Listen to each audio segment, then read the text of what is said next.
voordat ik met de iconen begon, was ik heel erg bezig met hedendaagse situaties, tafereelen, waarin ik bisselijke elementen herken. Of andersom, dat menselijke kenmerken jou, dus de antropomorfe figuren. Daarna ben ik begonnen met iconen, omdat ik juist iets oors wil doen. Ik wil juist de heiligheid van de normale mens deel zetten. En dat is begonnen met een 21e eeuws icoon, een drieluik maatje van Obama, met het lichaam van Paus Sixtus uit de middeleeuwen. En daarna is het famke, dat ben ik, het ego, met het lichaam van Jeanne d'Arc, ik uit de middeleeuwen. En de derde wie de deer, Michael Jackson met het lichaam van de Danse Macabre uit de middeleeuwen. Dus dat wie mijn eerste treien luik. En daarna heb ik al je meesken om je heen. Dus eigenlijk de gewone meesk, voor mij de gewone meesk om je heen. Een aantal meesken vregen of ik van hun een icoon mag maken.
Het is de eerste druk.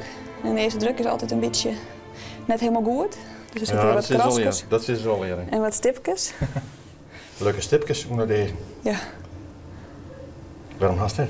Om dezelfde reden waarom jouw bloeskoon helemaal streepjes denkt. Alsjeblieft. Ik ken de wraad zien als nou, dit is het, zeg maar. En ik vind het mooi om soms, wat ik maar die bisten heb bijvoorbeeld, om soms meest bisselijke kenmerken te jan en dat ik te zien, bij wijze van spreken, een soort van fantasie.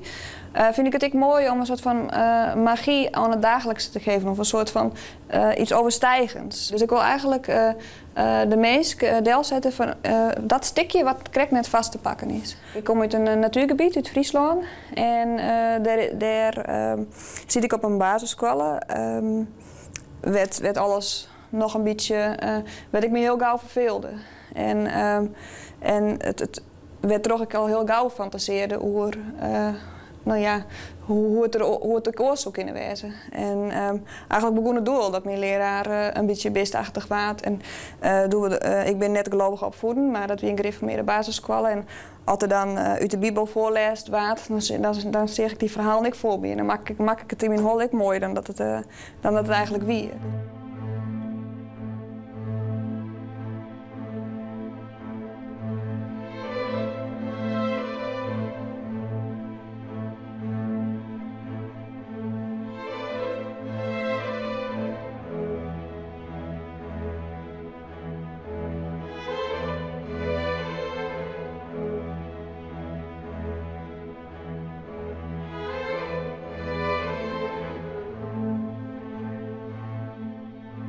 Hoe is het kamer in het museum?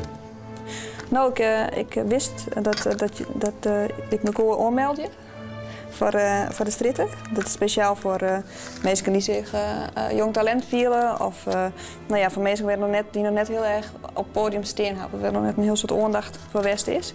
Wat vooral voor mij heel goed is dat ik eigenlijk voor het eerst een grote solo tentoonstelling heb. Wij krijgen heel veel inzendingen van mensen uit Friesland. Iedereen is uitgenodigd om in te zenden die maar denkt dat die vernieuwend, interessant, spannend werk maakt. Zij is het geworden met een hele mooie inzending van net nieuw werk. Zoals we kunnen zien, deels zijn het Friese landschappen die zij op haar hele eigen manier in etsen giet en in hele mooie kleuren weergeeft. Het is heel bijzonder werk.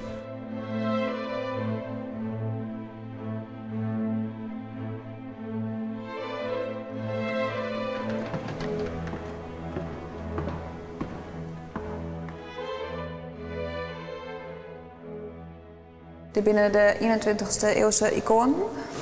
Dus de paus, het famke en de deer. En dan kom je eerst daar gewoon bij de iconen die ik maken heb, van een persoon in mijn omjouwing. Dus die ik nou deel zetten ha als heiligen. Hier komen we aan bij een liedstrijeluik. Dit weer eigenlijk de voorrinner van het Grutte trijeluik van de heiligen. Dit is ik het paus, het famke en de deer weer. En daar stopt het. Dit is een van mijn nieuwste werken. Dit is het waar. Dit is een twaalhoek. Wat bijzonder hierom is dat het een hele grote meerkleurendruk is. Dit werk, deze trijeluik, is van het tweeënlijn toe doel. Deze prijs maar won in de Biennale voor jong talent. Dit ben de Chemische landschap. Ja. Het zou kunnen dat zodra het naast dicht gaat, dat het atelier hier ik fut zou moeten. Het zou verschrikkelijk wezen als het je fut moet. Wat betekent dat voor jou? Voor mij persoonlijk betekent het dat ik moet verhuizen. Dus uit Friesland waai. Uit Friesland waai? Sowieso uit Friesland waai. Ja, want ik ben hier afhankelijk van dit plak. Ik werk hier 6 dagen in de week. En ja, dan ben ik genoodzaakt om naar een plak te gaan, naar een stad te gaan, wat een grafisch atelier is. Het is een lieds drama. Het is een behoorlijk drama, ja. Ja. Als het echt zo vier komt dat wij hieruit moeten, dan zullen we ze net zomaar eruit laten zetten. Wat dan? Nou ja, dan lezen we desnoods onze matrasjes hier deel, maar we laten ze net uitzetten. En ja, en als het zo vier komt en het moet wel, ja, dan zal ik en misschien nog een aantal orenkunstners genoodzaakt wezen om Friesland te verlitten. Maar het is dat beslikt? Nee, nog net. Nee? Nee. Nee, we hopen dat we hier kunnen blijven. Waar hing dat van orde? Dat hing het ervan af wat de gemeente er maar besluiten dwan.